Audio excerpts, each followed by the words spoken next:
Oggi si aprono i lavori del primo vertice dei ministri dell'agricoltura in vista del G8. Obiettivo del summit è quello di redigere un documento unitario con le misure necessarie a pianificare lo sviluppo futuro dell'agricoltura mondiale. Andiamo subito in diretta dal nostro inviato Gianfranco Gatto. Gianfranco.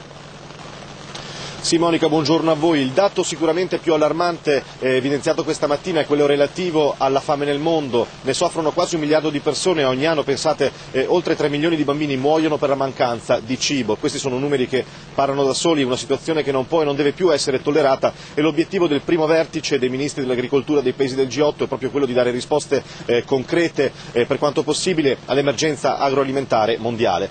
Secondo un dato diffuso dalla FAO, l'Organizzazione delle Nazioni Unite che si occupa di alimentazione, la produzione agricola nei prossimi anni dovrà essere raddoppiata praticamente per sfamare il mondo. Si dovrà dunque produrre di più e al contempo combattere la fluttuazione dei prezzi troppo spesso causata dalle speculazioni. E da qui la proposta del Ministro per le politiche agricole italiano Luca Zaia di mettere al bando praticamente tutti gli strumenti finanziari che appunto speculano sui prodotti agricoli. Sentiamo le sue parole.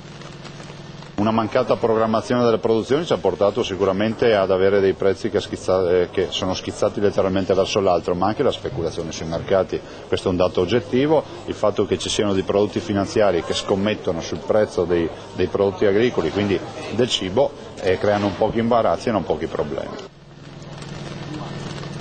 Ecco, i lavori di questa pomeriggio anche sicuramente